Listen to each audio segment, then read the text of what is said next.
Well, thank you, listeners and friends, for joining me, Santos Bonacci, on People for People Radio.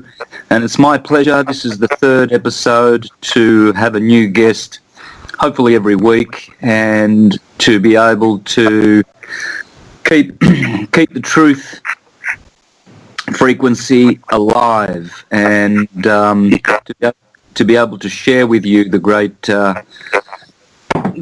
truths that are now becoming available as time plots along in this, what people would call eschatological time that we're living in, the time of the end of time. So when scriptures say that all will be awakened, all will awaken to their true identity, their true self, their true being, etc. So it's my pleasure to announce a good friend of mine whom I would like to share with you, Karl Kaliebe from Melbourne, Florida, USA. Thanks for joining me, Karl. Hi, Santos. Do you hear me? Loud and clear, brother. Okay, good. Well, I just got a message from Jazz that I was getting reverberation or something because my mic was on while you were talking. So. Yeah.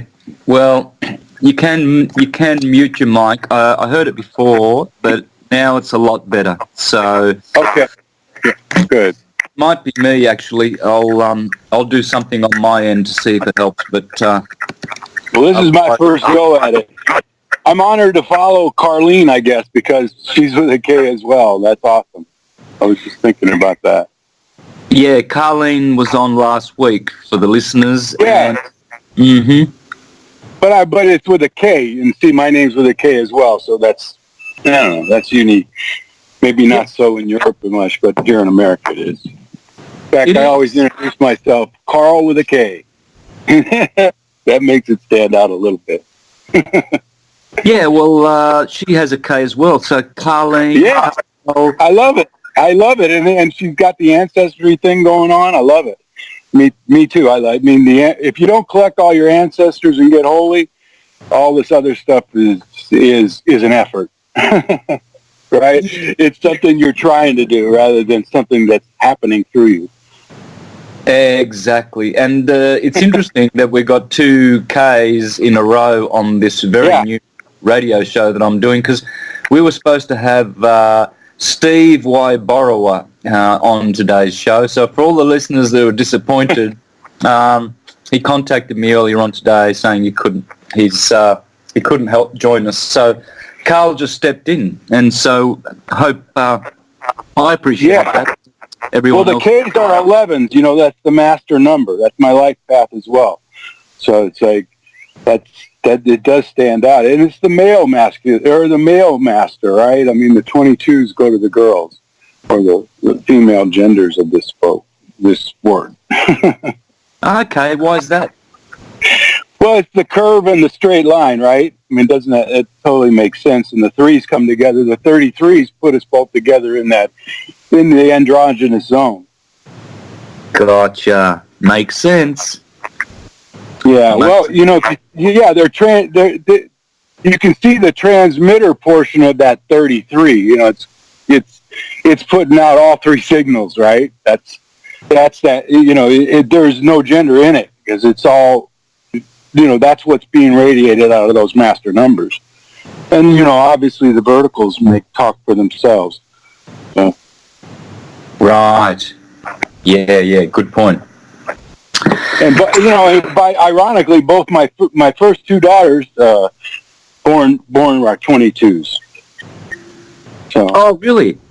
Yeah, and then I'm born at 8/18, so my other favorite number is the 8, because that's of course an 8. But 8/18, that's and then my son's birthday, ironically, is 8/18/1981. So that's the 18th of August, yeah? Yeah, he's a Leo. Okay, so you're a Leo? No, I'm the Taurus. I got six planets in Taurus. I'm also born on a solar eclipse. In fact, the 57th eclipse since the solar, what is it? The solar 118. In 1957, it was the last of 57 solar eclipses since the year 300 AD. And it covered the complete country of Russia. So I came in right over Russia with the moon and the sun and Mercury and Venus, the south node. Wow. So you here, yeah. So right there, I came in 4 hours right after the eclipse, where it eclipsed Russia. So I was riding it. Wow. Your soul flew over Russia and you landed in the US of A. Right there in the Great Lakes. That's where my 12D city starts, and then the rest of the grid goes from there, and it kind of goes downhill all the way to picking up everyone's 5D, because I know everybody else has been laying the 5D out there, or 6 or whatever they're laying, but mine starts over the Great Lakes with a 12D city and comes down from there. And it's not mine, it's just the one I actually have some kind of autograph on. Yeah. Wow. And what's 12D city? Just the 12th dimension. Yep. That's the light city. So, and then from there, I've got a major component right there in Denver, that Denver area at the divide, because that's a big component of 8D. But I only have, and there's other people, there's like whatever, if it's 144,000, 144 million, I don't know what it is. We've all been laying this out here, and we're coming out. We're coming out. We're coming out, and that's what it is, And something's happened here with this Pluto-Saturn cross that's just gave us some kind of, okay, you can start talking a little. But this has been going on since the 2012. Everyone out there making money is making money, right? That's been their job, and they've helped us all. Yeah. Gotcha. Well, Karl and I, this is for the listeners' benefit, we met in Miami last month. Karl came down from Melbourne to see me while I was staying in Hialeah in Miami for a month there, Hollywood, around that area. And we hung out and we spoke on a lot of the subjects that I deal with, and also Karleen last week, one being sovereignty, of course, and of course other things like diet, raising the chrism, and many more subjects, astrology, as we've already touched on. So we're going to be touching on those precious treasures of subjects today and share what we can, I guess. Yeah. So why don't we begin with the astrology? Astrology? Yep, and then talk about the sovereignty like we did last week, because that's the key, isn't it? If we can free ourselves and our ancestors from the slavery mess that we got ourselves into, well, we're doing well. Nice. That's a great segue, because let me do it in reverse order, though, because on that Ancestry note, I like to first approach that whole Ancestry cleanup, which is a cleanup, basically, and we've all, whoever you are that has been given that this responsibility, or you chose, you volunteered, hey, I'm ready to go. How many, 27 months or so before you even jumped in the body, you're going, hey, I volunteer, I'll come. Now, you forget that, of course, and we know all that story, but what you got to remember when you connect back to all the partners you made contracts with before you came in, and those, you start remembering them, but it's, what I mean is you start putting the members back on the pieces, or the member pieces back together. That's remembering, right? Because you've done this a lot of times, but these last times we left, we were able to put set points, markers. I call them flash points or imprints for us to hit. Now, there's a lot of stuff that happens in between, good, acceptable, perfect will of God, so to speak, that happens in between these mile markers or milestones. But we hit them, and when we hit them, they anchor. They anchor that memory, and everything that comes with that memory comes back alive, right? But what it starts happening once you realize no one ever made a mistake, because it didn't start changing. I was always going around cleaning up and fixing something. I mean, I fixed everything I could possibly think of since I was 20 years old. Well, spiritually now, preaching. I played so many characters, seeking myself, that it is crazy. But anyway, it was always from the position that something was wrong. It wasn't until I understood that everything's right. It all starts in that. It's all been contracted, and I accepted every bit of this in order to get through this. I've accepted the chemtrails. I've accepted all the shit that's been put on this unit or this avatar. Well, I collected all those contracts before I even came here, and to even think something's wrong is never going to fix anything. It's just going to continue the same mess inside the box. It'll point out something else wrong. You might fix something wrong in the box, but you came from outside the box, and you're still outside the box if you're running the show as a master. Now, if you're playing the smaller game, it's different, and that's okay too, because those are all good choices too. So I want it to be. It always has to be understood. Nothing's wrong. Because from there, you realize it had to evolve through that. That was so beneficial. All that shit they went through, my dad in the war, prisoner of war, World War II, getting beat down, lived the rest of his life as a man subordinate to his own self. And it was, but he came through life as a victor for what he was capable of victoring in. And since then, now he's in higher states of consciousness, and our communication is perfect again. So from that perfect, we realize that necessary little hiccup just happened in his life 86 years or 83 or whatever.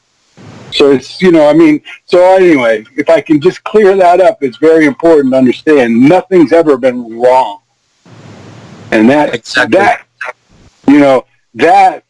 puts God in inferior position if there is such an outside component.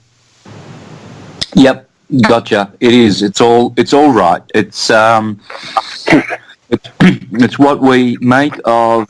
It's how we also look at problems. Are they challenges or are they problems? Most people who see things as wrong can then be self-defeatist. So, when you look up always and see the hope and stay with the hope that everything is good, and as it is, good is good. Yeah, and then things seem to change and work out for the better, don't they? Well, because you are creating that. But I mean, that's now you're getting. I don't want to go into all that science stuff of that law of attraction, which works for anyone that wants to work that stuff as a mechanical system. I'm talking about the intimacy you have with yourself, with your highest intention. That sacred secret realm is always creating good, and to see it, you can't even pick. Your filters shouldn't even be collecting the other data, but it does because it's been programmed to. So that when the programs are disconnected, so to speak, unplugged, you're not even filtering out. You're not trying to define everything you do or something. I don't know how to even say that. I get to ask in a store, like, how are you doing? Well, I haven't stopped to think about it because that's really, I don't go through life that way, measuring every action and that kind of thing. I don't know. I think I missed the point. No, I get it. You're operating from a higher point than what your body is trying to limit you to. So this is, so when you do that, then you're focusing on all the good that is around you, and then your focus is much stronger and clearer, and you're not receiving all of that what's bad information and letting it affect you as much. So a higher point that you're operating on. Yeah, and it is a frequency, but it's not it's not premeditated, that's for sure. It's something it's just an attention, basically. You only, basically that's the way I see it. I'm walking through life as a free will. I'm just the will making a choice. And in that choice, I'm in a high state of excitement always, because everything's a surprise, basically, that I'm encountering. It's always surprising me, but it's in a good, I don't even want to say in a good way, because I'm not looking for it to be good, and I'm not looking for it to be bad, right? I don't have a definition of my activities. So like, I don't come away from a store and say that was fun, because that was over. I don't even think about it, because I'm already doing something different. And when I get home, someone might say, how was, and I don't know. I have to disengage the present moment to tell a story about the past moment to someone who doesn't really care that much anyway. So, we've disconnected the whole, in fact, I just got tired telling you that story. Yep, gotcha. So in other words, you're becoming the witnesser of the experience rather than the active participant. Yeah, actually the witnesser of the witnesser, of the action, so to speak. And it's like, because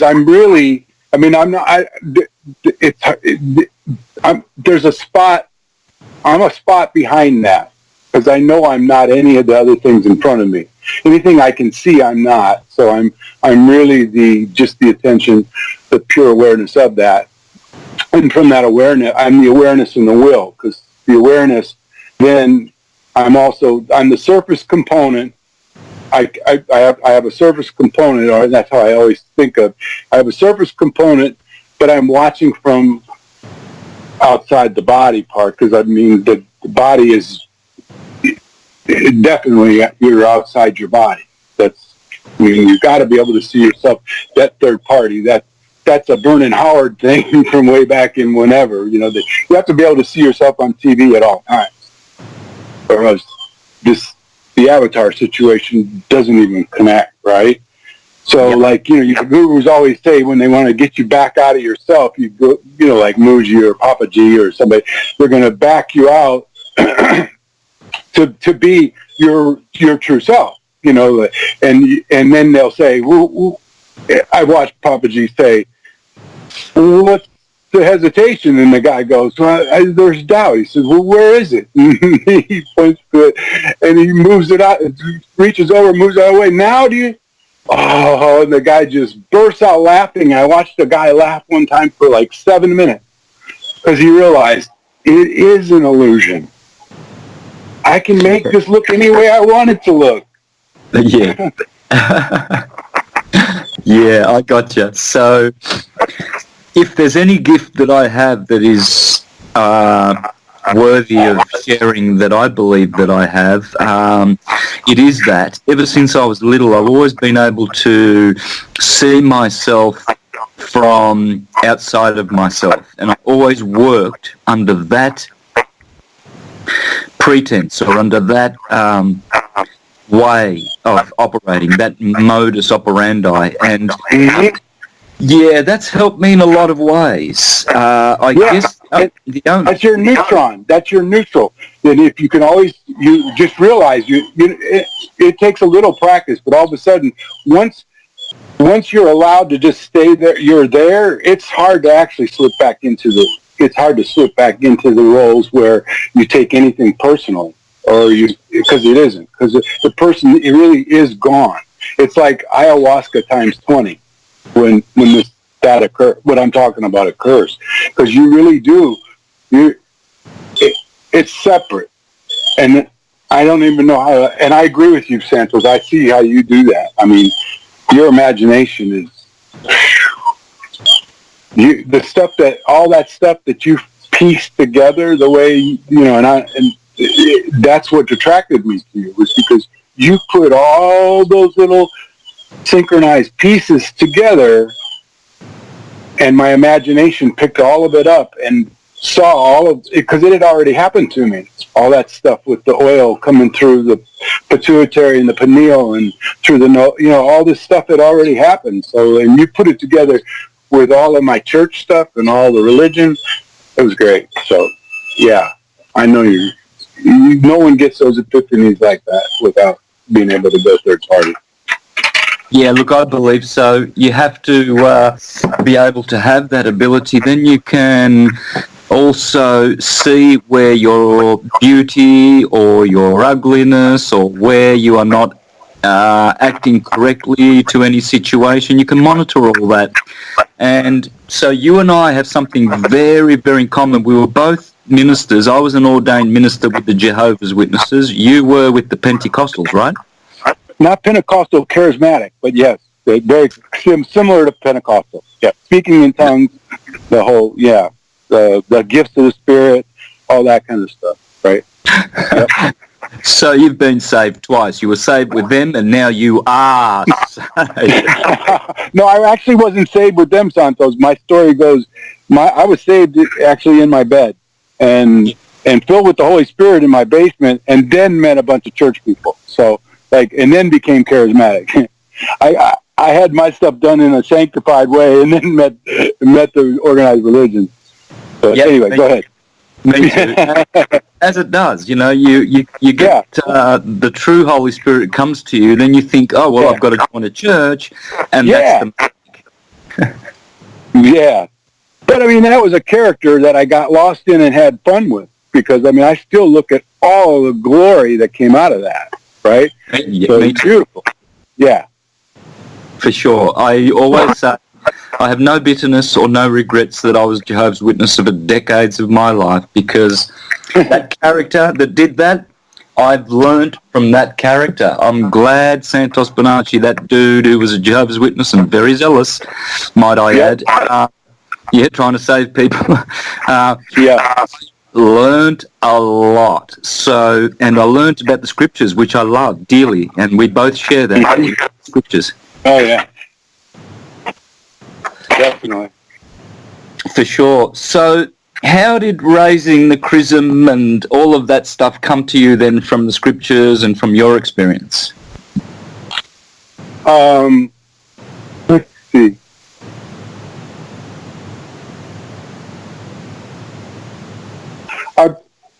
There's, I guess the Kundalini awakening was probably, that's when I had my Kundalini activation, not awakening, because I mean, I believe that awakening happens at the filling of the Spirit. You're just you may not be, you're not conscious, you're not of how to use it, of what's going on, the vibrations, any of that. But then in 2013 is when I had that pole shift, which that pole shift being where I realized that I was generating every single thing through my mind and my heart. Everything that was happening, good, bad, ugly, didn't matter what it was, that I was the one creating it. I mean, I knew the concept for much longer than that, but I really stepped into that. They call it responsible, or able to respond. I woke up to that yes, every single thing that had ever happened, I had agreed to and contracted with, either consciously or unconsciously, didn't matter. No one else outside of me, nothing outside of me was responsible other than me. Period. No question, no changing that, no compromising with that, nothing.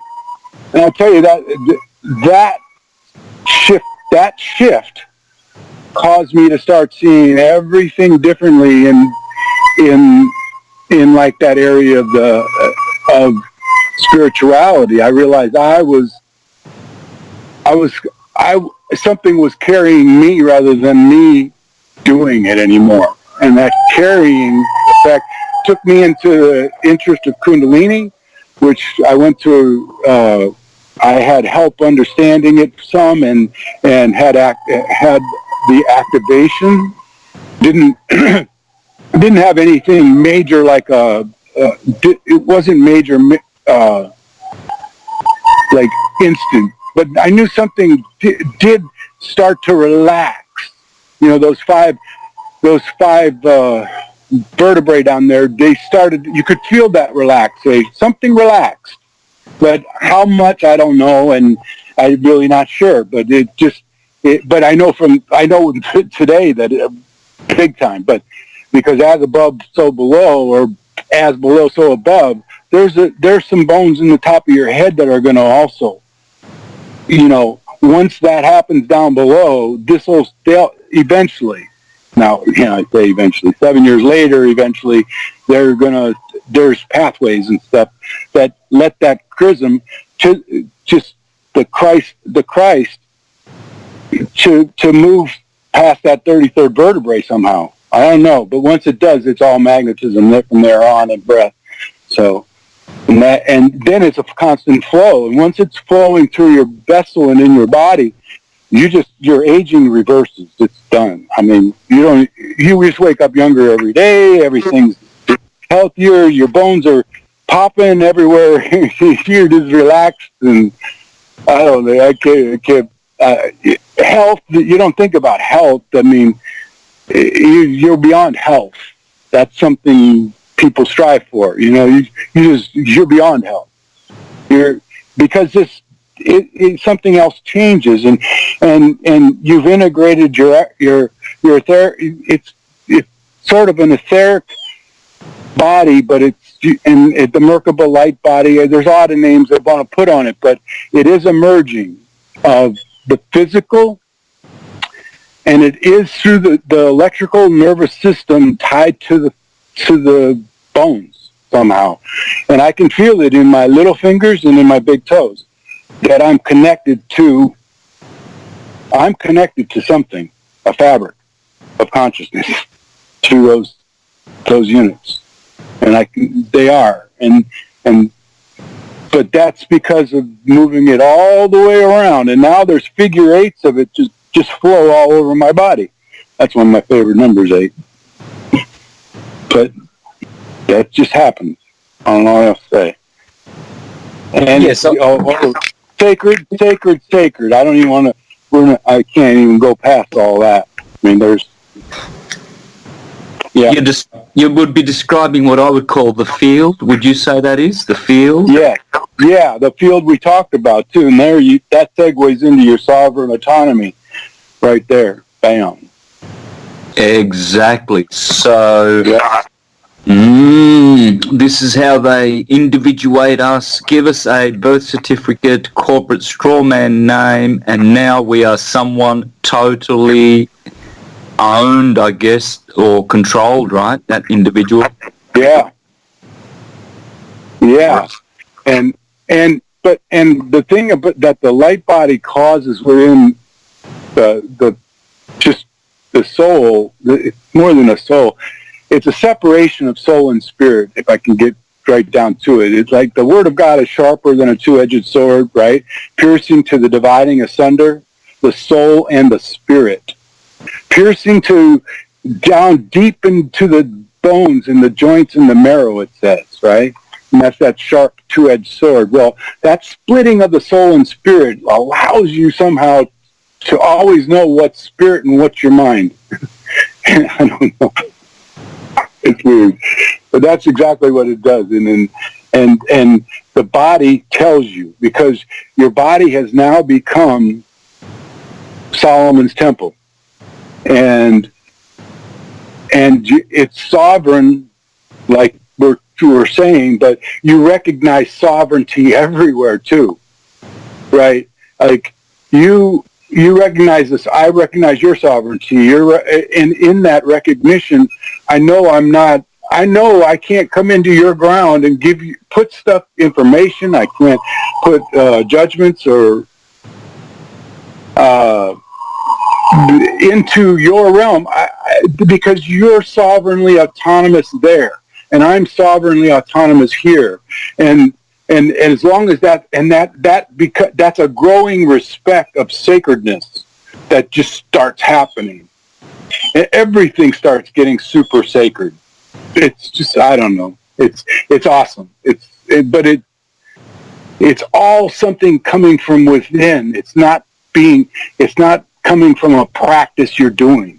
And although there was lots of practice in the past, and there's still, but now it's not a practice, it's a ritual. It's a right to do and an honor to do. Like all the rituals I do in the morning, all the things I take, all those things aren't to make me feel better. It's to honor Solomon's temple. And that's anyway. So you're talking things like the supplements you take, or yoga, or like for instance, psyllium seed husk. Okay, it comes out of India off a psyllium, little tiny tree. Well, and it's in Metamucil, and you can take all the garbage that comes with that too. But psyllium, I learned of it when I was 30 years old on the timeline. So that puts like 33 years I've been doing it. I haven't missed probably 5 days in my life since then, because it changed my life the first day. Now, and I didn't only believe in it, I knew it worked, right? I didn't do it because someone told me to do it, but I did it. And everything that I've added to my morning and my afternoon and my day, everything, it's been a component that I was intuitive from within, right? And then I also knew, my learning experience taught me it works, then I did it. Then I spent a lot of time trying to help other people, telling them it's got to be from within. It's the Christ in us. It's the anointing within. No man teaches any other man. That those days are over, old paradigm. It's got to come from within. And if it's not, you might get a catalyst from another person. It might stimulate something. That's interesting, but it's got to be a collaboration, intimate collaboration with you and your higher self, or it's an effort to do something inside the box, and all the efforts inside the box to get out won't get you out. It takes grace from without to come within. So, I am talking about. I could give anyone advice, but I also know. You're dealing with a lot. You're also. I know when to entangle quantumly and not, and I don't. I prefer not to entangle on any kind of level like that, because then you're going to deal with belief systems and other things like that with other people. And once you get involved, then you've made yourself responsible. So I prefer not to really give a whole lot of stuff. But I can tell you there's a lot of stuff that needs to get done to get the metals out of your body and all that. I believe in everyone that's telling you to take the chlorella and all other different things. And the niacin, that's definitely the iodine. That's, all those things are good to do. But like I said, until you're taking advice from your body, you're not really getting good advice. And until you realize your body is the most intelligent, the highest level technology that there is on this planet and ever will be. And if you can't trust that first of all, you got to get all the pharmacy out of your system in order to be able to trust it. But once your body's talking to you correctly, you'll never listen to another person again about how to fix your body, because your body will fix itself. Yeah. I'm in the process of doing that, Karl, because I've had my itch problem, which you know about, for years, and I've tried this, that, and the other, and some things work and give me relief, etc. But I'm finding that what I'm doing mentally and ritually is just helping me, even though it's still there, it's still lingering. Yeah. Just shows that I need to focus more on listening to my body. Well, if you think about it too, like you brought up with Carlene about, you know, sometimes you deal with your anxieties and fears and stuff like that. Those are going to trickle in some chemicals that are going to cause some reaction. Not necessarily, yours might be itch, someone else might be breakout. This doesn't matter. Just realize every time you have an emotional reaction inside, you're dripping out chemicals until you realize you're not your body. You're going to do that. You're going to drip cortisol when you're anxious. You're going to drip, autoleukins when you're euphoric. So you could drip $10,000 worth of autoleukins in one state of euphoria, right? Or you could also drip $100,000 worth of cortisol that's going to cost you chemotherapy. So, and that's all based on your interpretation of a reaction that's causing an emotional thing that you haven't learned to yet totally override. You haven't totally learned how to override your emotions yet. But I'm not saying that in a negative way. Most people don't even realize they could override their emotions if they wanted to, right? So you're at least there. And you can recognize you're having these emotions. Believe me, they're also putting the chemicals in your body that are, blah, blah, blah, blah, blah. And then that's just the way it is. A person gets on a roller coaster, they're super excited and happy, autoleukins. Person gets on a roller coaster, scared to death, cortisol. Right? So what the hell? It's up to you. Yeah. I hear you.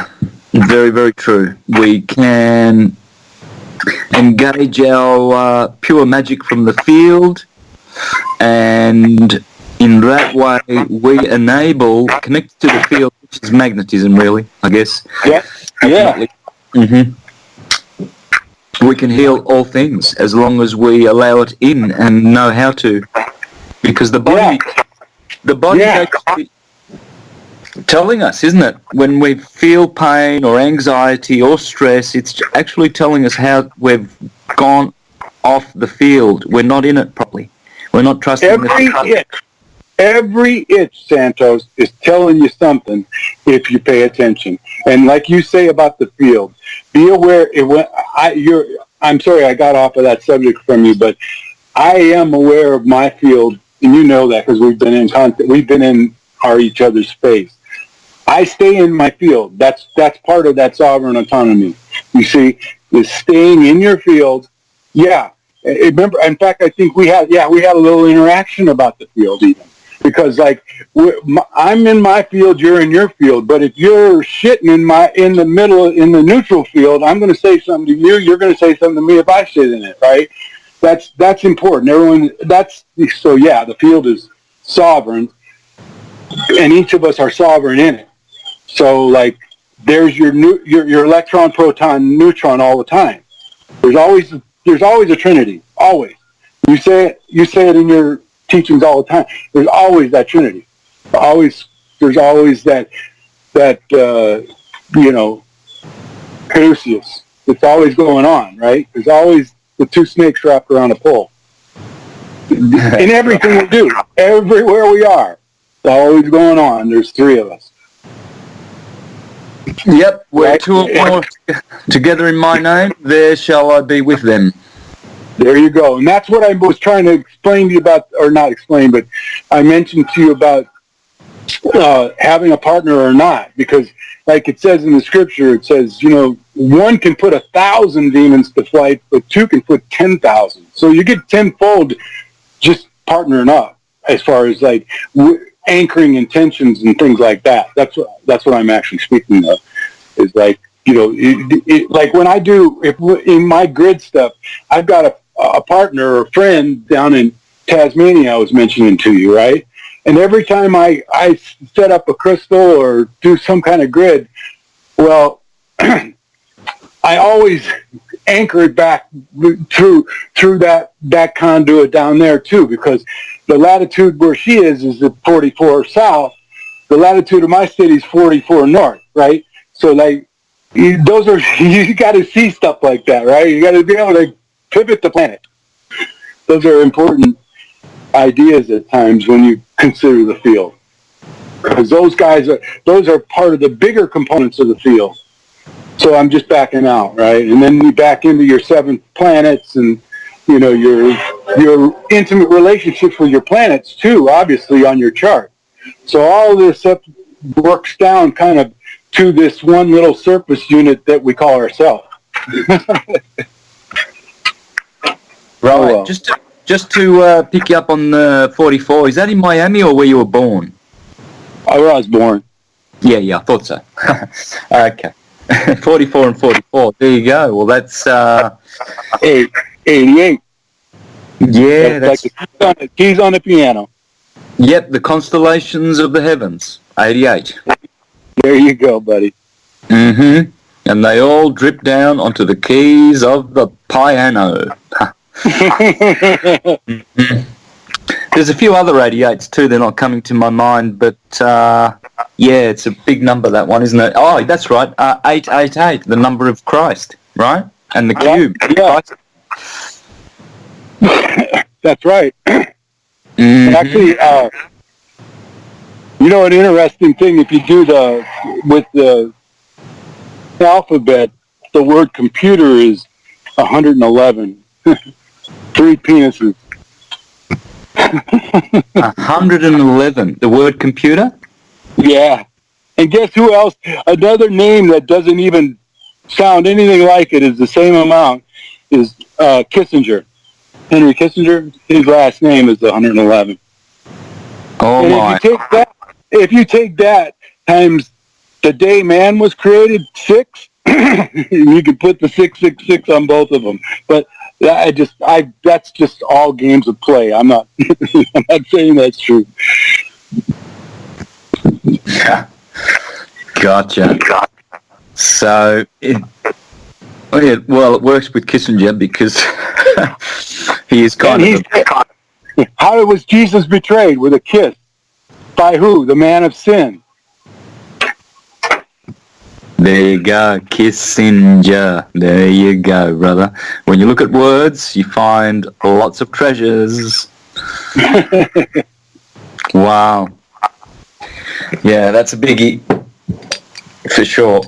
And certainly people, I think these guys, they actually make up their names too as well from components to mean something, really, I would say. For sure. There's no doubt. This stuff, and that's the thing. One thing for sure we've lost is the quantum language, or the quantum behind every.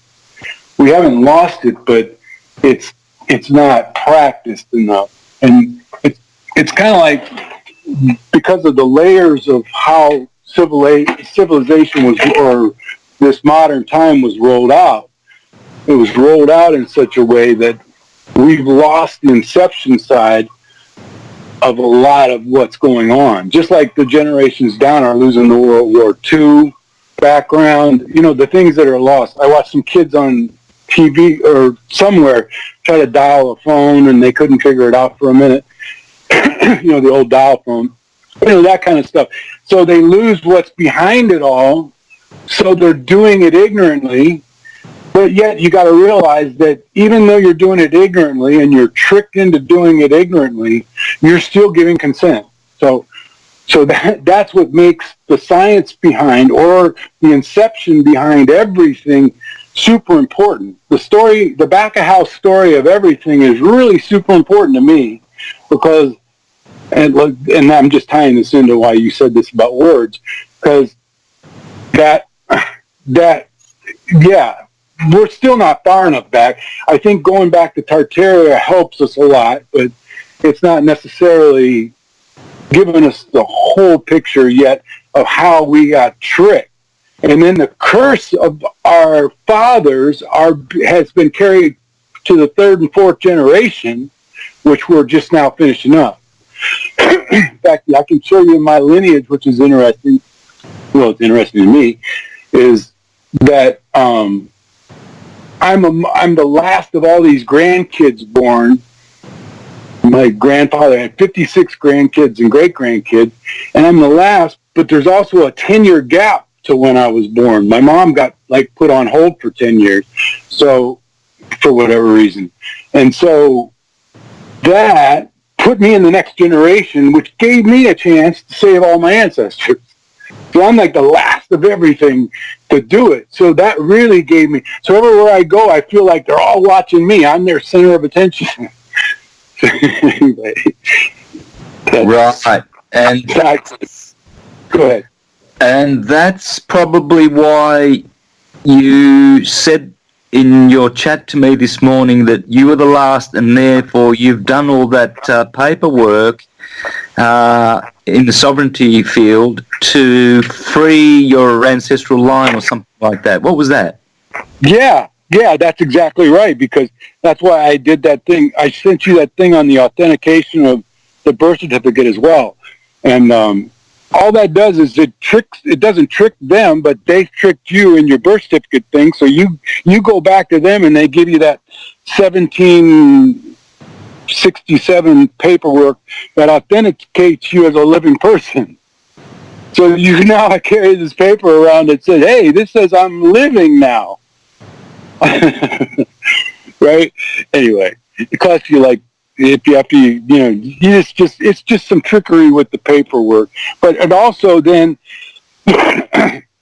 there's also then the spiritual side of the renunciations of all those curses that are upon them. And then there's countless graveyard stuff and all that where, to disconnect their contracts, their blind contracts. I will share this because I was an only child, or at least I was raised as an only child. And my mom and dad tried for 10 years to have me. But anyway, I want to skip over to the ancestry part. I go through all this clearing of ancestors, grandfathers, Anyway, 2018 in the summer, I get a phone call from a cousin who's in her upper 70s, near 80. And she says, are you sitting down? And I'm like, I haven't even talked to this lady in 30 years. Maybe I haven't, more than that, 50 years. I was a little kid. And it was Sally. Anyway, she says, I have something to tell you. I said, what? And she says, your mother had another child. You have a sister. Now, that's pretty interesting. I'm 61 years old on the timelines, and she says, you have a sister. And so anyway, all the paperwork she showed me, yeah, and then I ended up talking to her. I haven't yet met her face to face, even as of this moment. But I tell you all that because I don't think I would have shook closet clean if I hadn't done all the work before that. And it forced this out. Now, it turns out my mom could never tell my dad because he was a jealous man. He would have never been able to take that. Well, so all that wouldn't have got shook loose. We all would have had to return on this pathway one more time just because my mom died with a secret, you see. But she didn't really, because we shook it loose. But I was willing to allow that. I don't know. I'm not, and I don't tell that story for any other reason that we have stuff that we can fix down here. Yeah. as long as you're breathing, you got something in your contract to fix for everybody. And it's a bigger picture than you. Yep. Did you hear me talking about Tarpanum last week with Karleen? I did, a part of it. And yeah. I might have skipped part of it through. Tell me. All right, so it's an offering that you make to your ancestors, a little bit of grain in your right hand with a little bit of rice or black sesame seed and coin, and you say a prayer to release your ancestors and return to the white light, and then to bless your life, etc. I did hear that. How do you rate that? I like that. I really think you can get. I think that would be. It's recognizing something, so it's got to be holy. You know, it's bringing back the part. It's making a conscious connection. But when you're alone, that's a demonstration of your faith. It's an action of faith towards those people because you really know they are listening and they're really here. So yeah, I grant that really well. I do know that you're going to, the further you go with your ancestry thing, you'll get really intimate with these people. They will, you may have never even met them, but you will meet them. The ones that need your help especially. So sending them off generically is nice, but the ones that need intimate support, like my grandfather, I didn't even know. I thought he was on top of the world, and it turns out, when I got to his grave, it was it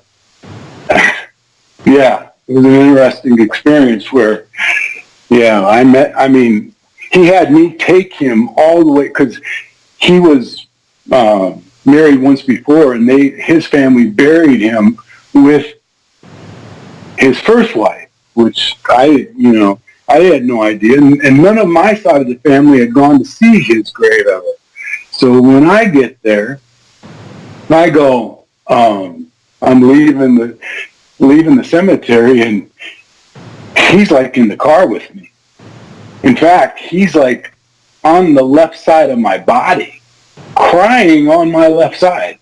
Now, the right side of my body is just as clear as a day. The left side of my body is crying. And I'm like, what's up? Do you want me to go back? He goes, no.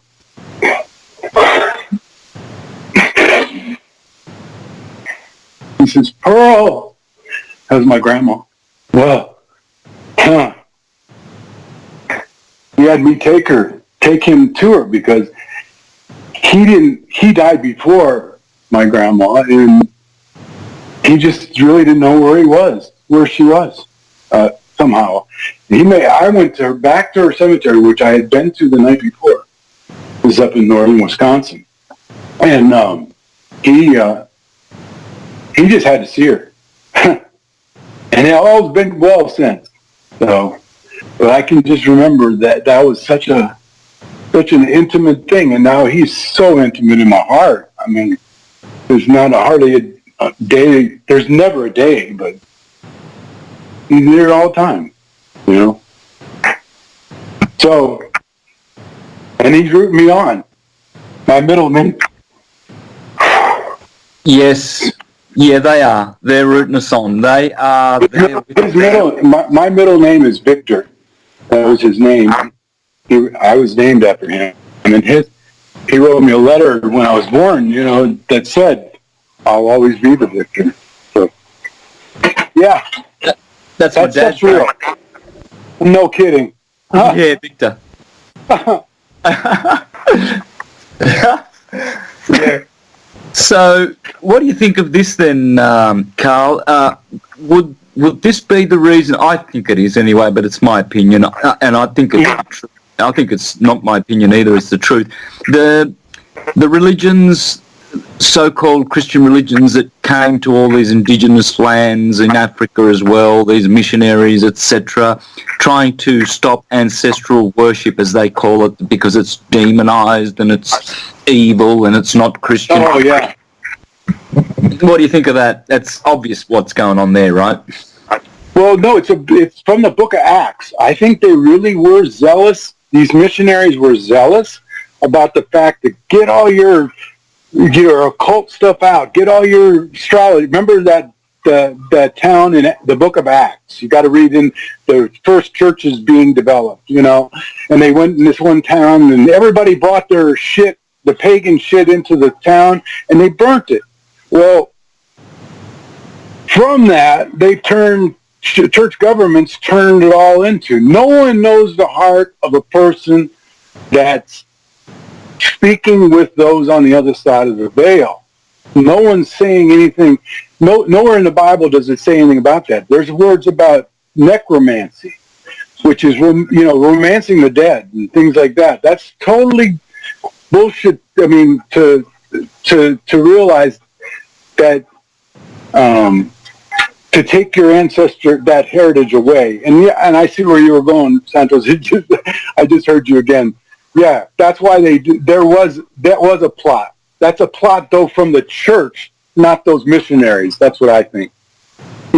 From Rome itself and everything. And then, of course, Martin Luther in 1518, which we're experiencing that right now, by the way, which is kind of cool, is the fact that the last time Pluto and Saturn were in Capricorn conjunct was 1518 when Martin Luther tacked the shit on the church wall, or on the Catholic Church. So, yeah, I think there's always been a plot to disconnect the indigenous from the spirits. Yeah, I see it. I saw it with the Jehovah's Witnesses. I see it with YouTube videos now. When you look at what churches are doing in Africa, they are labeling little children demonic and therefore worthy of death, and the parents go ahead and kill them according to the church. And I think it is from Rome. It's clearly from Rome, and disconnect us from the spirit of our ancestry, which is really the gods that gave us our DNA, the gods that gave us our soul. They are virtually, you could call them our gods. And respect them. And those, the indigenous were the conduits to the earth. It was fun. I did like 6 months of grid up there in a place that I ended up being Manteo, North Carolina. Interesting story. And anyway, that's where the first British child in America was born. Her name was Virginia Dare. And she was born in 1587. And the part why I said interesting is because she was born on August 18th, which I told you earlier is my son's birthday, which happened to be the way I got into the contract to undo the very first birth in America by a British child. So it kind of unlocked something right there. You realize that her dad was Ananias Dare, who was one of the head masons. You see, so anyway. Yeah. Well, all of this is connected. That's why you're relating it, brother. It's all interconnected. So, well, look, we're at the top of the hour. Let's have a break, and I'm going to get a cup of tea and join you back after the break and continue this interconnected syncretism chat with Karl. Friends, it's my pleasure to introduce Karl through my work to everyone that I know, and because I was astounded by his wisdom when I met him. So what a great...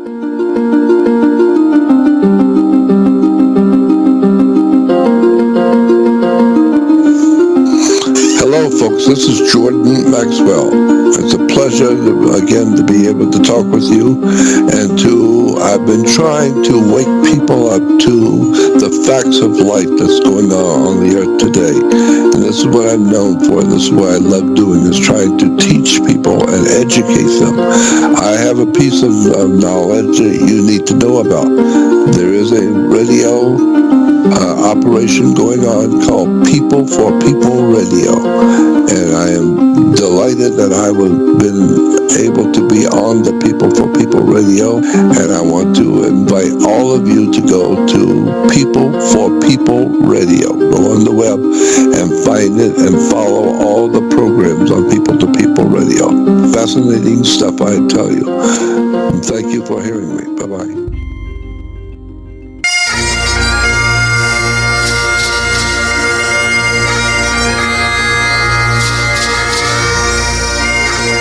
It's Ouija here. Tune into my show on Fridays, 9 p.m. UK time, 1 p.m. Pacific time, 3 p.m. Central time, and 4 p.m. Eastern time on People for People Radio. See you there, folks.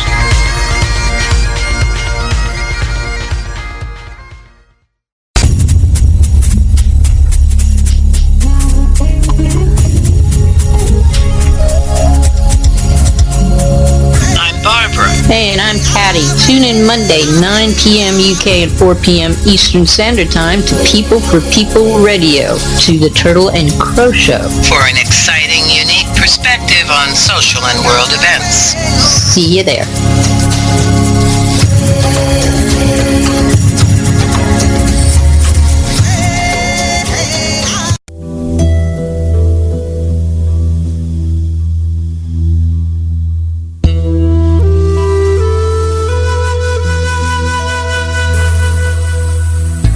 This is Yolene Slee from Nourishing Peace Show on People for People Radio.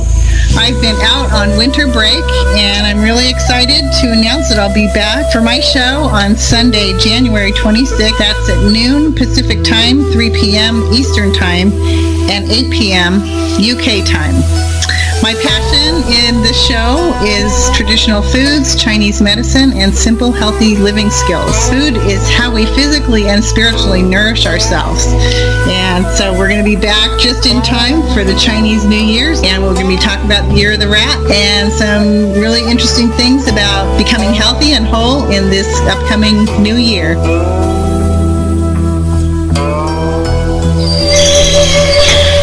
Hi, this is Lizzie with Love Bubble, sharing my journey and speaking of healing energies, spirituality and awareness, bringing to the table insights of whom we truly are. Lizzie Love Bubble, 11 p.m.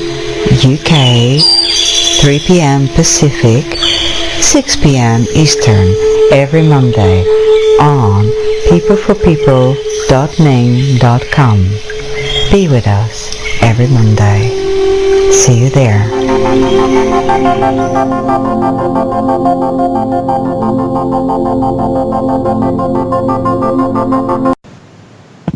And we're back for the second hour with Karl Kaliebe from Miami, USA. Is that the correct way to spell your yeah. Kaliebe, right? Yeah. Yep. Yeah. Right. It's the German word love. Lieb. Ah, like ich liebe dich. Yeah. Lieb, or like, yeah, like Liebfraumilch, like loving mother's milk. Oh, right. So, and Karl is in Merkaba. That's right. It's the spirit. Yes, spirit of love. There you go.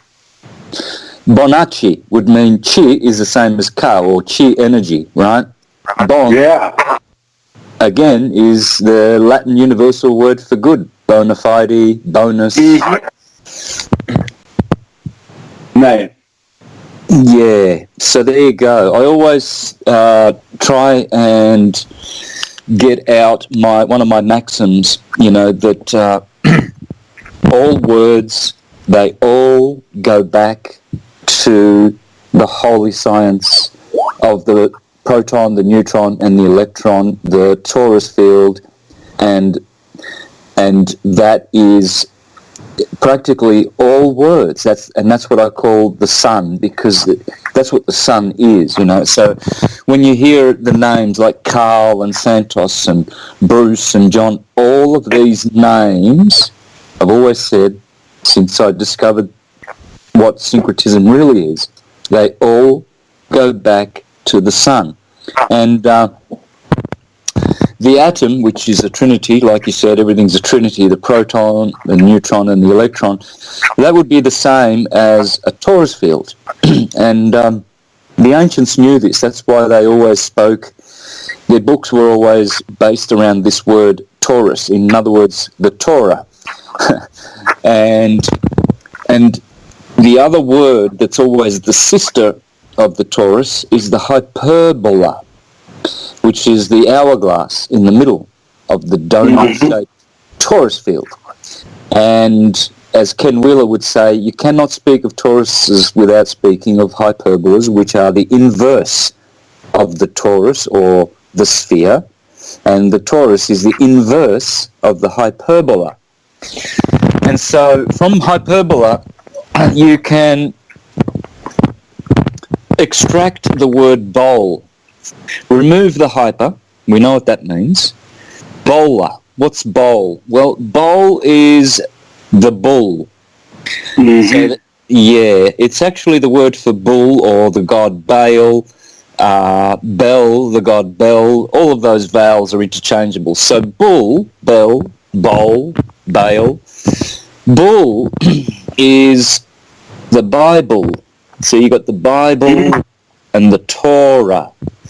Because bullshit. Yes, the two papal bulls. That's why they call it the Bible. And so all words come from these two words, the hyperbola and the Taurus and the bull. I always say the Taurus and the bull. Taurus is red shift, bull is blue shift. So as you were explaining words in the first hour, Kissinger, and how you masterfully explained that, and then Kaliebe, I asked you, is that the correct pronunciation of your name? Knowing a little bit of German myself, and the expression "Ich liebe dich," I love you. Well, that's right there in your name. So I urge every listener to look at your name, and you'll find that your name, whether it's Tom, Dick, or Harry, Harry's a good example. Horus, hurrah, hooray, Ray, the sun god, Ra, hurrah, Horus, Harry. So look at your name, because you'll find they all go back to the sun, and the sun is a torus field, and it is a hyperbola,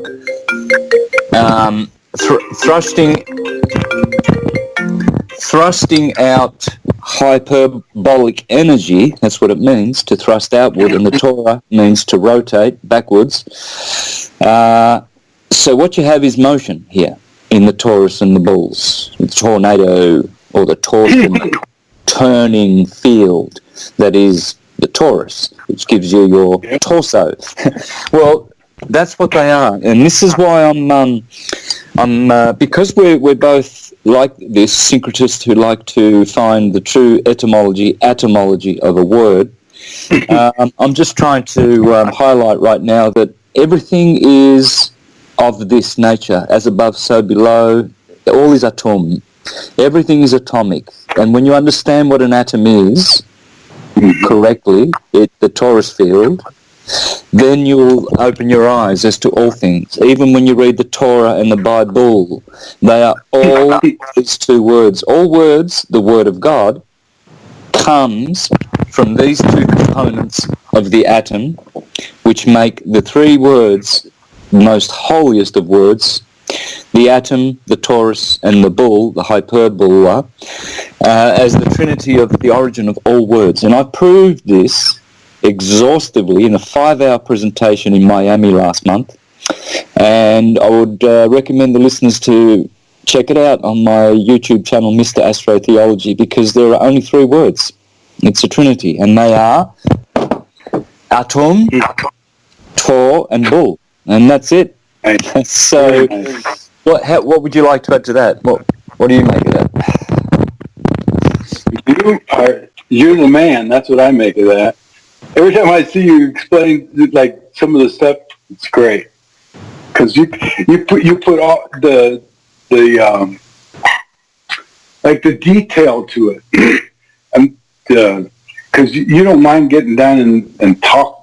You've done all that research down there, and I don't take credit for that kind of stuff because that's hard. That you've done all that hard work to gather all that information, which is really good. I just kind of feel the stuff that you know about. I find our dynamic interesting though because you being the Aries and then me being Taurus, and you rolling it out. You're kind of you rolled this whole syncretism back out, kind of, right? And Yep. It's the first word I know too for this, because I always, people say, "Oh, you're into numerology." No, I'm not. I'm not into any particular. I never have been into one type of thing, and then you put a word to it, Yeah. and that's awesome. And synchronicities,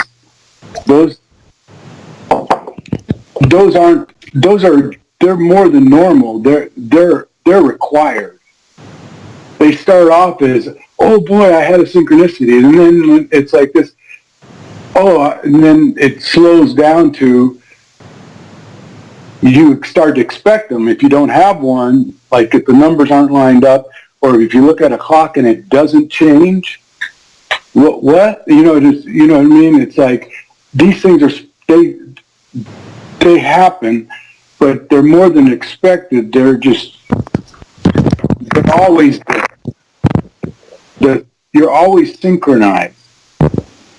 Always, when you know that, when you relax about all the pieces being there, because they are, just do it. Just relax about it. Hey, I like that because synchronize and syncretize, they are brother and sister. So when you synchronize and you are in the now, you have the field. And you have the knowledge, therefore you can syncretize.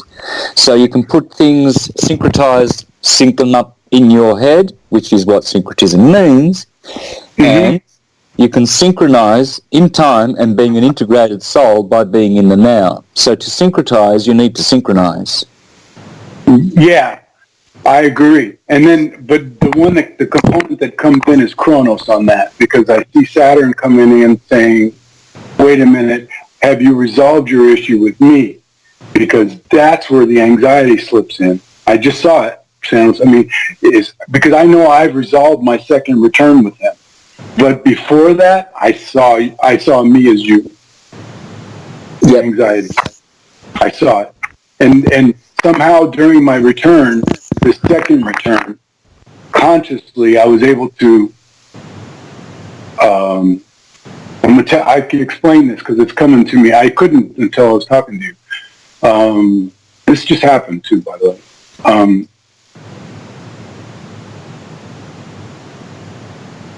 I was able to receive eternal life, and I knew, and that sounds so churchy, but this eternal life became more than a concept.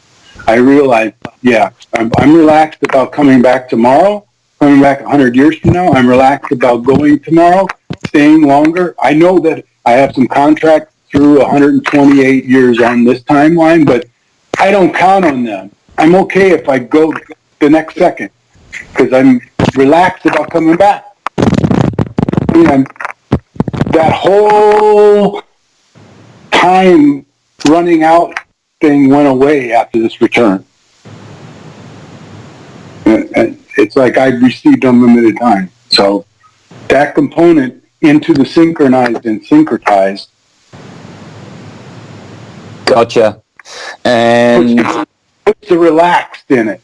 Because what you learn about in the spirals in your Taurus fields and this is just when I say what you learn about, like I studied something. No. I just see these things. So what you begin to see, like if you can picture a caduceus with the two snakes going up, the pole, and the pole being that center of calmness or no time. There you go. And the other two being the proton neutron. If you see that spin, now watch the coil get tighter and then watch the coil get longer to where the snake's almost as long as the rods or longer, and then up and down. See what I mean? The relaxed state, there's a relaxed state that your DNA gets in to where it's you're barely even aware that there's a electron or a proton going around. You're barely aware of it. You're not because your filters aren't picking up the negativity that's going on around you, and it's really not looking for any excitement going around either, because it's within itself relaxed. And the spin of those two snakes is slower. Because you see, hopefully you saw that vision, because I did. Yeah. I see the way to center your field is to just throw yourself in the field, which is a radiation field. That's how I see it. Okay. It's not a vibration field. See, people the mundane types, the materialists, they see, understand, or try to understand, live in, and are absorbed in the vibratory wave world. The material vibration, electricity, redshift, blueshift, and again that's Taurus bull. So the real wave, the centered one, that's radiation, and radiation is magnetism. Magnetism, in its truest form, does not vibrate. Only when it's electromagnetism, which I call just electricity, does it vibrate. Does it have a transverse component to its direction, you could say, of propagation? So, and that would be spherically in all directions from one point. Right. And that point is counterspatial. It's what they call wormholes, black holes, etc. And dark energy is in there. That's dielectricity is dark energy. Electricity is white light. Dielectricity is black light. So white light radiates. It's a pulse. It's not a wave. It's a pulsing energy, and it radiates like a little pulse in the bathtub, a still bathtub, and you drip the tap, and you see the drip, and then what you see is radial waves, right? That's radial waves, different to the ones you see on they're not different to the beach waves because they're also radial waves, but you can't tell because the beach is a straight line, so you see these waves coming at you, perpendicular to your sight, right? And whereas the radial wave is like in your bathtub. And so your heart does that. That's why your heart has a beat. It pulses. Pulse is one of these bull words. It's actually P and B being interchangeable. Pulse is backwards for is pull is bull. Okay, so the bull, the hyperbole, it's pulsating. Hence, numbers are being generated from it. Letters come from the Taurus, letters. Letters are letters. They come from the Taurus field. They have sound. So it's a numbers and letters universe. And the Torah, the letters in God's word, and word is an anagram for door, which is Taurus field, the word of God, the Lord, L-O, again, door is in the word Lord. Everything is a door, a doorway to this truth, or a Taurus field, right? Doorway, wormhole, portal, gateway. So it's numbers and letters as the Jews and the Pythagoreans taught. Gematria, numbers and letters. And so the numbers are pulsating and the letters are waves, transverse waves. Adam and Eve. Adum is atum, all is atum. And Eve is a wave. Yeah.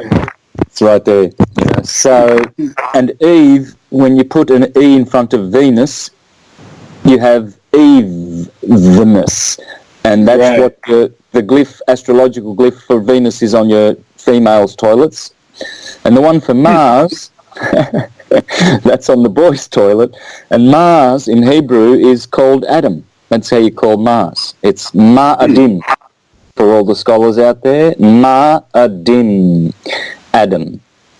So there's Venus and Mars, Adam and Eve. Red shift, blue shift. Mars is red, and Adam means red.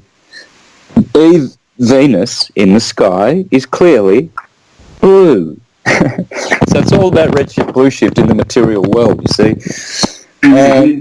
And so to synchronize would be to be in that pulse, in that radiation field. Radiation pulsates. That's where you get all the pulse weapons now. You have lots of pulse weapons. Why is that? Yeah. Well, because that's the true energy. No use farting around with wave energy stuff. We're into pulse wave energies now. Pulse generators and what do we got? We've got, well, your digital watch and clock, that's pulses. They're all pulsating. So, you know, the original magnetic world is digital, and the secondary electrical world is analog, and it's a waveform. So this is how to synchronize and syncretize, Karl, because numbers are quantities and letters are qualities. And when you understand that it's quantities and qualities, and they're all coming from the Taurus and the Bull, the Torah and the Bible, then you begin to understand and wake up to what you were saying in the first hour, that we need to be in the field and how to generate magic in your life, etc., and all of that glorious stuff about how to be a witness. That's it. Yeah, to be the witnesser of the witnesser. You want to talk on that for a bit? Sure. So, yeah, the field itself, just being within your own field all the time, I think, and creating that, just that intimate relationship with your own self, knowing all those details, like, you know, what you were talking about is in concept, but then the practice, more than practice, it's like being able to sit with yourself for hours and hours and hours. That's really what I'm talking about. I mean, the word loneliness, I never, you know, those things don't exist. Those, you know, it's like, because you really, if this field really is alive to you, then it's probably, like for me, it's more alive when I'm not on this call than it is I'm on the call all of a sudden. You know what I mean? It's like I'm aware I'm within my higher self and that kind of stuff, but you know, there's also a little distraction about it. So I don't know. And just being able to interact with your own field. And I was talking to the host just before this too about knowing, you know, we were talking about astrology a bit, and I was thinking, you know, knowing my own chart is really all I know about astrology. But I know a lot about astrology because I really know a lot about my chart. And like, I know where every planet is in my chart, and not only where the planet is, I know the angle it's at. So I know the angels in my chart to any given moment, right? The angles in any moment, I always know them. I can just pop it open on my phone. I know the angles. I know where I am angularly to the universe, to the cosmic, all the time, right? And carrying that awareness is super important, because that's what the Rome did, was disconnect everyone from their planet, right? I mean, this isn't cosmic way out there crazy stuff. No, this is really what's going on in this present moment. Right now, Pluto and Saturn are at 23 degrees, right? And some minutes, sitting in Capricorn, right with each other, right now. It's not some mystical thing. That's really happening. Everything else around you is an interpretation of what's going on, of how you're seeing it, you're perceiving it. But that's real. Just like the numbers of it, right? The math of it. That's real. That's true. That's part of this present moment. So, I think that enables you to interact with the field. Without it, you don't really know there's a field. The field doesn't exist for you. You don't see that little bubble around you, that little Merkaba. It's really there. There's a plasma field around you of inert stuff, inert plasma that you just don't feel it necessarily. My fingers feel it and my toes feel it all the time. This is a field that's fixed on you. Not one you just have to, you don't know about conceptually. No, you're really aware of this field. And it's now back, I'm sitting in my field, but I see some guys like Damien always does peace, love, centeredness. I know he's getting himself into a spot, right? It's his place where he knows he avatars from.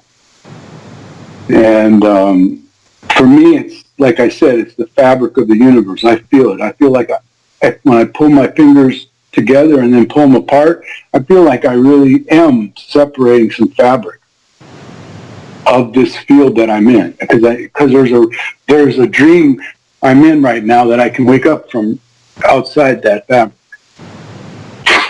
And so that connection and that interaction, but it's galactic too, but it's not like some Star Wars thing. It's just real. We all collaborate. Forget it. I'll speak for me. I collaborated. I'm the architect of this timeline, and I architected this prior to coming here, and I collaborated with all the planets in an intimate way. I had sex with them all. Sex. All of them. We had sex. We intercoursed. We got intimate. We got deep and intimate. And when we did, we made a plan because we knew when we came back we were going to get zapped again. We're going to lose our members. We're going to lose them again. We're going to Humpty Dumpty it once again. But this time we came in with better consciousness. And I hear these other guys speak in their channels, and I believe it. When we leave this time, we'll have the undoing of the curse at least, and we can regain consciousness where we left off, rather than going back to zero. And this is what's happened every time for the last 4 routes. We go back to our zero we've set markers, and our markers wake us up for the day when the planets are right for us to introduce. And so it's all tied together, but I don't think the field is active around you in your own interaction or integration until you really have integrated your chart and yourself to the planetary system. So important, all that stuff ties in. I don't know. And you don't have to know astrology at all. You don't have to study anything about astrology. All you have to do is just look at a round thing of your chart and then say, who's a Pisces in my life? Who's been this? Who's been this? And start asking questions. And how did they affect me? And how did this affect me? How did that interaction affect me? And why did it affect me at this degree? And why did this happen? What happened on February 6, 2006? Start finding out who you are and why the hell you came here. And then the field starts to open up to you, and then the field's always supporting you. You're just not aware of it. And once you're aware that it's always supporting and it's interacting with you, I don't know what else to say. I love the field. It's sovereign. I love my field. Love yours too, Santos. Yeah, likewise, brother. Ich liebe dich. But, the field starts with Saturn. Saturn is the field, and the sun is the light. Go on. Good. I'm glad. I like when you explain. Yeah, because you mentioned the field and how you've got to know the planets and the realisms of astronomy, which is that Saturn and Pluto are conjunct in the sky, according to what they've determined through just looking with your own eyes or telescopes. That they are physically doing this right now. They are in conjunction. They are lined up in a syzygy. So that is transmitting now a different frequency than previously into the field.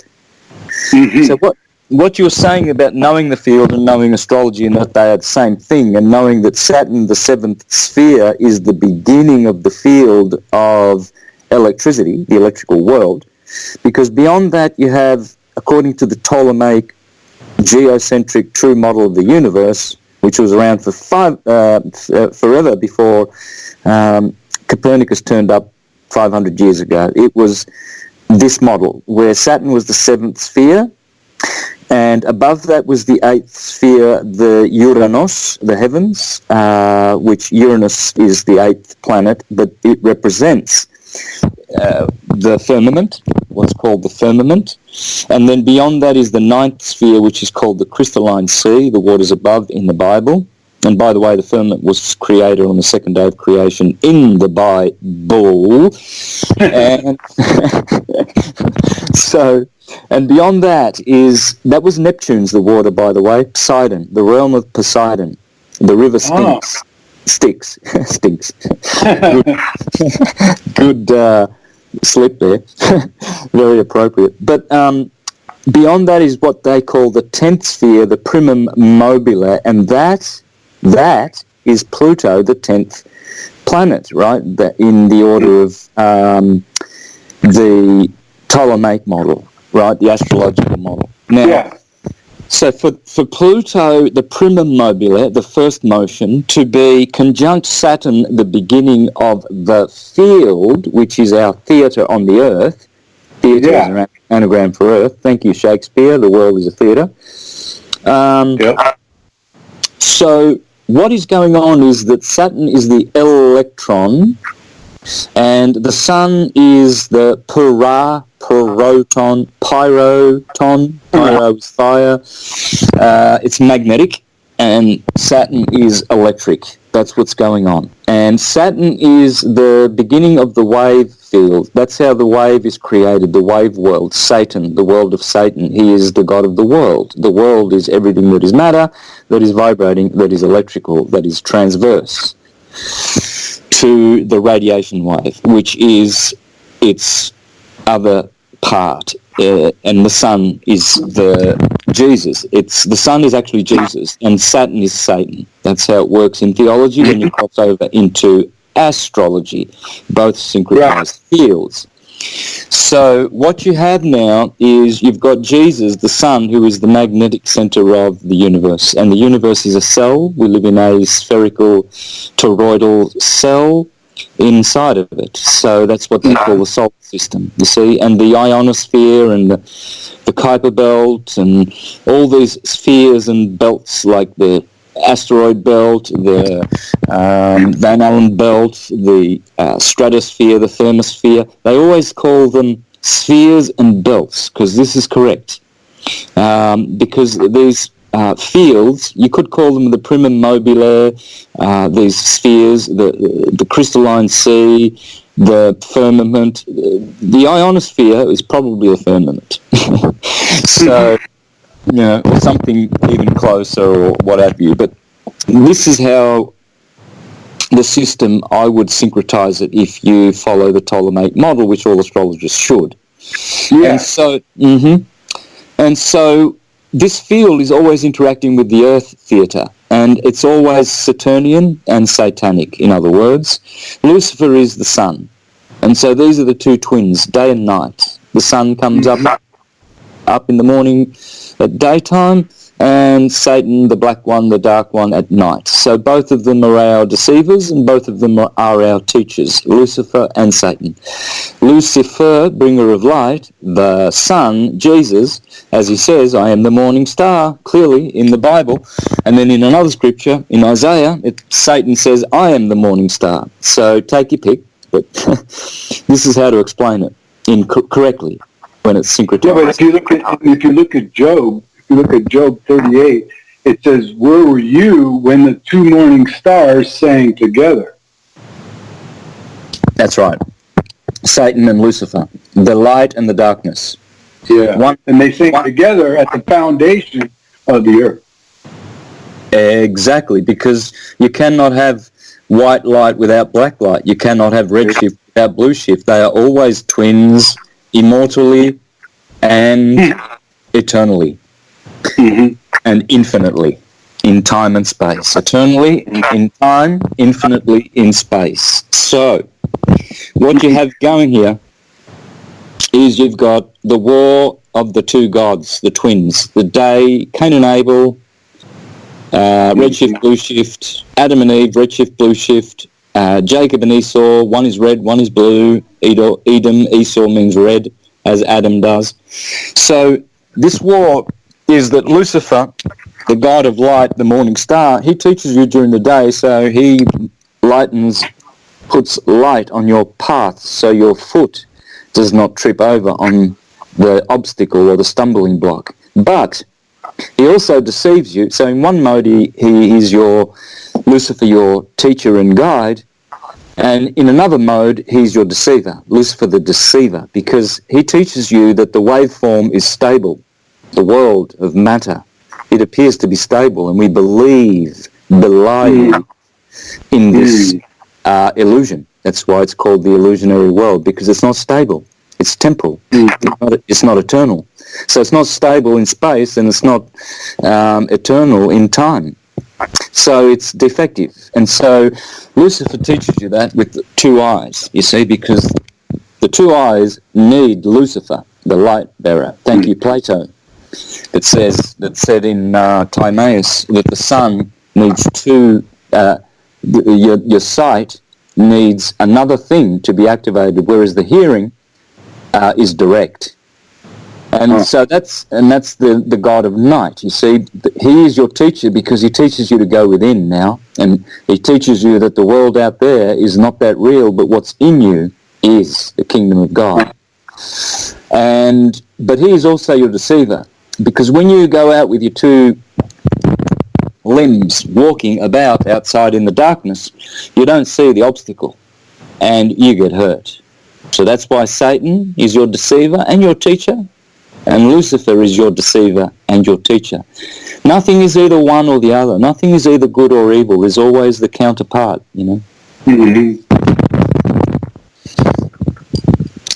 That's beautiful. Yeah, they're twins. They are co-eternal principles. They will always be together, Adam and Eve. And we are that, you see. When understood, when understood correctly, yeah. We are that. You're right. I mean, that we're both male and female, but like I said, you know, once you become the center of it, then you're aware of both. And you're aware of your dark, you know, the only way to get rid of all your darkness is to go explore it, right? I mean, you're not going to get rid of darkness by suppressing it. That's not going to work either. So you've got to integrate it to see, so that the reason that you're doing white light, right, is because it's coming from choice point. And that's important because choice point is creating that, not you're being pushed through a choice point that's longing to do it now because it would never choose the other because it knows what the other feels like. It feels terrible. Like in past lives, I'm going to this point here because the past lives say you bring in some darkness with you, right? Because of curses of your fathers that you don't know nothing about. And I heard you guys talking about this last week, for instance, which stimulated me to think about that. You bring that in with you, and it's there. And let's say it nags at you your whole lifetime, but you just suppress it, push it away, see it as wrong, and it's always that guilt that surrounds around that situation. Or like Elijah said, I'm surrounded by my fears, right? You know, they're surrounding me. But through our imagination, we can dive down into those shitholes and find out and explore how bad it was. For instance, let me give you a really bad one. Is like anyone that would be hurting children, right? Well, let me tell you something. I struggle with that thought about, oh, that's terrible. You know, you have your judgments when you're still in you're still light and dark, basically. You haven't integrated, and you've got a judgment. So you would never. I would never do. Are you kidding me? I would never be there. Well, that's a situation to be thought about, or maybe even dove in. That's a shithole to dive into. Why would you be holding any opinion about it in the first place? So that right there is a clue. And in that clue, you need to dive into a past life that would allow something to be done, not through your vessel necessarily, because that's why you're so appalled at the idea that you would allow someone to abuse children. But let's put yourself in a situation where your neck's going to be guillotined if you don't, and you're going to lose your religious status. But you can simply just allow this little bit of abuse go on and overlook it from your position of whatever authority you had in that past life, and you did, and you walked away. Well, let me tell you something. That's something to cry about, right? I'm almost started crying because I'm telling the story. It's like, I might have done something. I might have done that.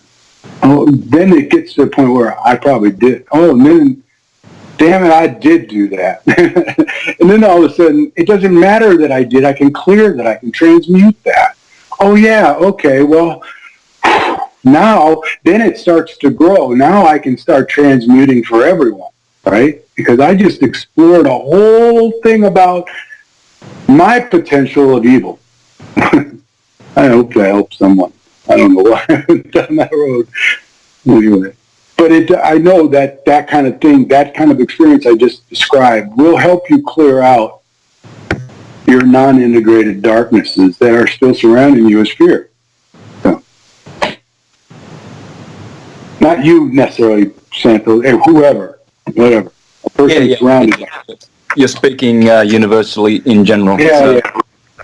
Yeah. So there's a lot to learn about the true nature of who we are. This is how we can break the limiting from our education, so-called, and the limitations placed upon it. Let's not pass judgment on who was to blame, parents or teachers or whatever institution. There's no need for that. It's all good, like you said at the start of the show there in the last hour. But we can shed those limitations quite easily. Yeah, we can be unlimited and unconditioned, you see. That's what we are seeking to do and achieve, and that's called ascension, how to ascend or transcend, which is similar and but different. To ascend is a process, you see, and you raise the chrism, you raise the cerebrospinal fluids, restore the nervous system, cleanse the blood, balance the pH in the body, and voila, you've got an alchemical masterpiece where you can use this vessel in service to the gods, you see. Yeah. And so how you do this is by shedding the belief systems that we have acquired and the wrong models that we've been taught deliberately to make us limited, you see. And so the true creation is glorious, you know, how the gods made the heavens and how the monad god the Godhead made the heavens as well by being the source creator, and then the demiurge of the second God from Saturn onwards made the physical world, the world of vibration, the world of Adam and Eve, the wave, the atom or the pulse and the wave universe, because that's what it is. Particle wave universe. Thank you, Walter Russell. It is a pulse wave universe, digital and analog. The pulse is magnetic, the wave is electrical. And so when understood correctly, and we learn and know that we are this, we are both magnetic and we are both electrical. We have a electrical body, electrochemical, and we have the magnetic heart core center. We really have two centers that are magnetic. It's the cerebrum and the claustrum and the heart. The heart is the true bowl, hyperbola of our body. That's if you look at the heart, you'll see that it is a hyperbola. That's what heart means, because heart is earth, theatre, heart, all the same, but hyperbola, earth, because earth is also bowl, and bowl is arbol, the tree of the earth in the center of the garden. So it is a hyperbola. And you see those muscles, there's the 7 muscles wrapped around the heart and how they contract and expand, and that's a hyperbola, that's a bowl, and it's pulsating. Right? That is magnetism. Your heart radiates this hyperbola in your torso, torus field. And and so that's why a doctor checks your pulse. Pulse is magnetic. And so when you meet someone that you like and has a radiating heart, you don't go away and tell someone that you met someone who had a vibrating heart. Or you could say they had good vibes, but you wouldn't say that about their heart. You would say they were radiating. Their heart was radiating. Yeah, well, that's what pulse does. It radiates universally, in all directions. So when you know that this is your constitution, this is how we are electromagnetically configured as bodies, and these bodies are in the field. They are electrical sparks or vibrations within the field. That is the perturbates. Yeah. And being able to see the fact, being separate from your body, treating your body as smarter than you, is really just a great start. Just, see the body that within it, it's the intelligence has 3 trillion cells that are regenerating every day. And when you're able, you're communicating, get to know each one of those cells and start with the big ones and regenerate, change your regeneration process, or you're just going to repeat the same cell day to day. It is possible to wake up every day and not just feel better, but to know you're on the positive side of the health to where you really are getting younger every day. And it's a cheat, though, because let me tell you why it's a cheat. At least it has been for me.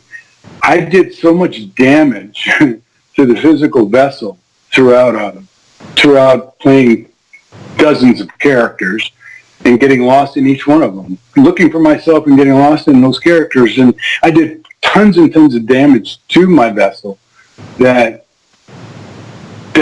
when you're getting healthier, or when you're totally healthy, then your body's over generating each day. The regeneration process, it's just going to catch up the gap and bring you back to where you were. So let me put it on a timeline so you understand what I meant.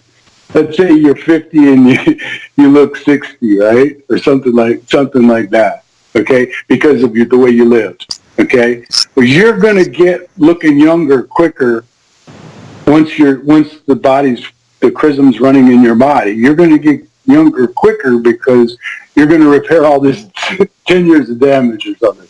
But let's say you've taken care of yourself a whole lot and you're perfect when it all starts. I don't know that you get as much. I don't think you do the Benjamin Button thing. That's what I'm trying to say. I just think you get you're probably getting to look more like you would have had you not damaged yourself during your run in the game. Okay, buddy. Yeah. Sun gaze for sure. You got to get, and if you don't talk about it, do it. Sun gaze. Look at that sun every day, 20 minutes for sure. Get 5. Start with 5, 3, 4, 5, but get it. Get that first horizon if you can, as soon as you can. Every day, and get those bare feet on the ground. Every day.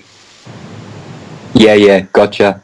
You're a battery. You're a battery, and get that. You've got a Brooklyn current that's going to grab your feet every day, and you grab it. Get the sun on the crown, and that battery will recharge. I'm telling you, your health will.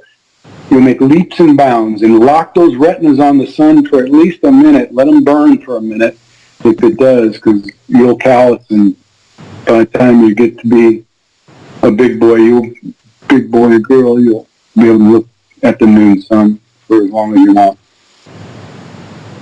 Yeah. I did a presentation in Portland, Oregon, in October on the sun, and I called it Hail Sol Invictus, and it will be out whenever Elijah Ray is able to upload it. He's very busy moving house, but Hail Sol Invictus. In there I talk about the hyperbola, the bowl, the Baal, the sun, Baal. Hence, when you see depictions of Jesus, you're looking at Baal. All of them. That's Baal. Mm-hmm. So it's the hyperbola. It's the sun. It's the God of light. You see, Jesus said, I am the light of the world. He's giving you hints. He is the risen Saviour every morning. He walks on water as the sun does as it rises and sets. Yeah. He gives you bread. Well, that's because that's what the sun is responsible for, growing the grains. He gives you wine. Well, the sun is responsible for growing the grapes. He gives you oil, the Christos. Well, the sun is responsible for growing the olives. So Satan doesn't do that. He gives you death, the god of the night and the god of winter, where death is. And so, naughty boy, as in the life of Brian. He's not the Messiah. He's a very naughty boy. But the sun is a good boy, usually, see, but he's also a bad boy. He can kill you. You know, when you're trekking across the desert, you haven't had water for 2 weeks, and it's, 120 degrees, or 60 degrees, depending which, 50, whatever system you use, you're going to fry and you're going to die. But he will cook and grow your vegetables and will sustain you. So, and the same with the nighttime, wintry energy in the day and yearly cycle. It's the same thing. You get one thing and you get the other, both positive and negative in that modality as well, because they are always co-eternal. These are the co-eternal principles, and that's how the field works when it perturbates. It has to have rest and motion, you see. And so this is dielectricity and magnetism, the black and white yin and yang, and electricity, redshift, blue shift, is the red and blue yin and yang, denoting the world as per the South Korean flag, with the 4 elements surrounding it. Why are the 4 elements surrounding the red and blue yin and yang? Because they are telling you this is the world of fire, air, water, and earth, plasma, gas, liquid, and solid, respectively. Mm-hmm. So, when you know these things and you know the true science, the holy science, whole being bowl, Bowley, the Bowley science of the hyperbola, the wisdom of Baal, everything opens up and expansion occurs. Your mind all of a sudden knows everything, not at once, but is able to know everything. Able, again, coming from bull, the hyperbola. To be able to do something is to be hyperbolic and have a thought centered in your hyperbolic heart. There you go. Yeah, and this is how we can regenerate now from the material world and transition into the transcendental world. Nice. Yeah, Tis, brother, and what a great share we've had. We've hit the top of the hour, the second hour, so All right. we should be respectful to the listeners. We could go on for another half hour, and Gary would let us. He's a gentleman, but... oh, no, that's fine. No, but respect, and, I've got a few things to do as well. So, but hey, Karl, really enjoyed your chat. I'm going to have you on again. And just before you go... Kaliebe is backwards for Baal, okay? To love. Yeah, it all comes, as I said, all words come from these three. Atum, Tor, and Bull. So, any last notes?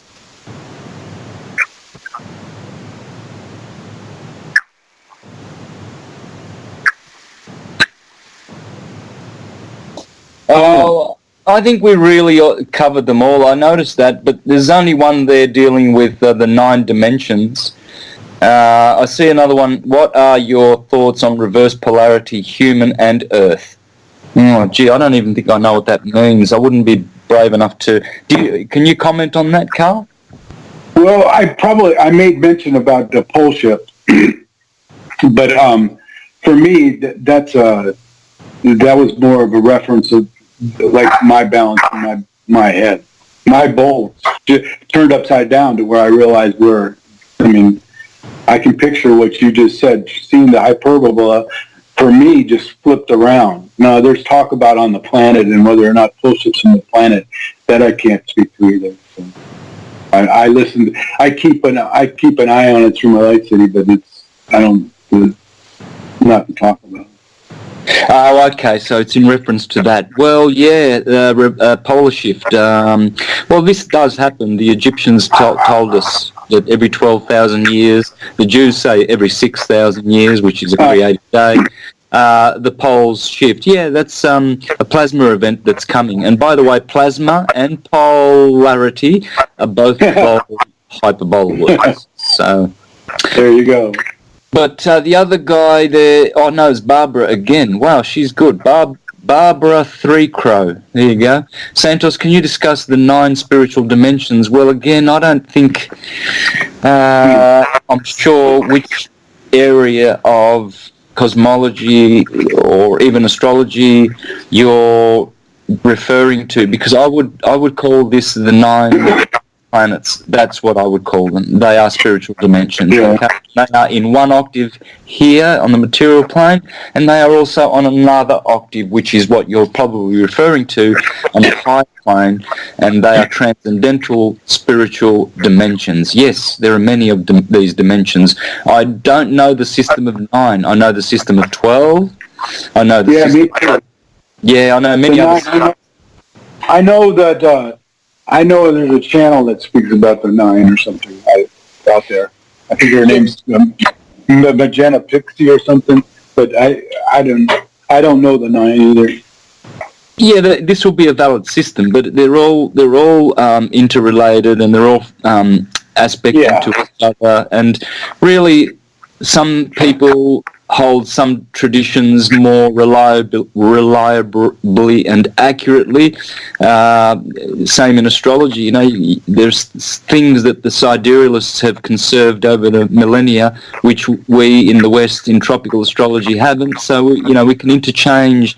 Christianity as well, if you're speaking theologically, have retained certain truths and concepts that Judaism doesn't, and then Hinduism, etc. So when you understand syncretism, that it's all inclusive, then you get the bigger picture, and that all these are just doing different aspects and teaching the same thing. Yeah.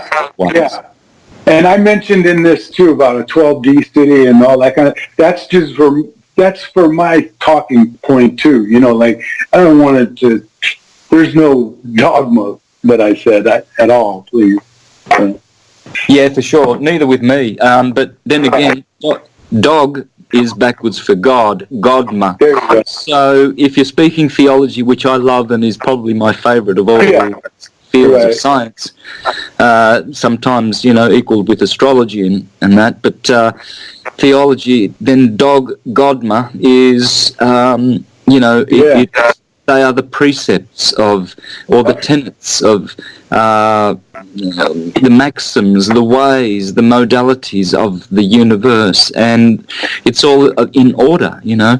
And again, order is D-O-R, door, Taurus, you see. And it's twice. The ending is also, you know, so twice in the word order you have Taurus field word right there. So, yeah, there's many ways to discuss the same thing. Another beautiful thing Barbara said there, you can sense the field if you quiet the mind and see through the illusion. Mother's milk is the nectar of the gods. It is. Yeah, it is.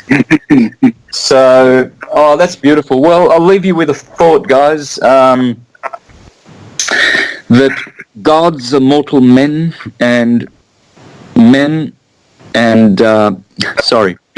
should I say, gods are immortal men, I think I did say that, and men are mortal gods. Therefore, God made man in his image, and in turn man made God in his image. So, when you understand the science of God, theology, then you transcend to God, then you become one, not two, divided. Nothing wrong with 2 and 3 and all the other numbers, but 1 is the unity which has all the numbers, and it is the place where you are synchronized and syncretized. Alrighty, thanks, Karl. Any last things to say? No, sir. Thank you. I appreciate your time. And I appreciate the honor you have for all the detail. Yeah, for sure, brother. Likewise, you too. Alrighty, thanks. People for people listeners, please be sure to share these podcasts, these shows, and to support the station. Please support the station, as they've been around for so long. Back in the days when I was with them in 2011-12 on Scottish Sovereigns with Gary, and they don't ask for money, you don't have to pay, it's all free. This is a beautiful thing, and so please support it. Thank you, Gary. Actually, I should call you neutron, proton, electron. Thank you, Mr. Avatar. There you go. Okay, long live the truth, and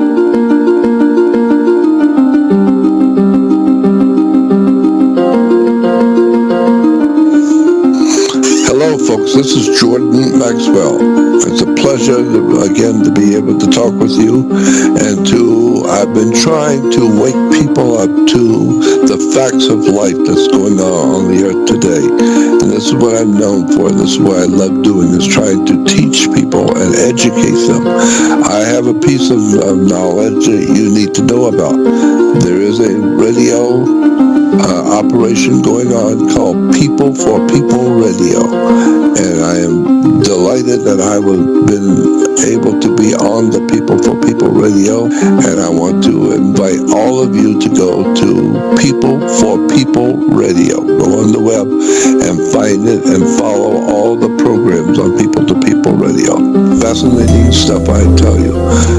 Thank you for hearing me. Bye-bye.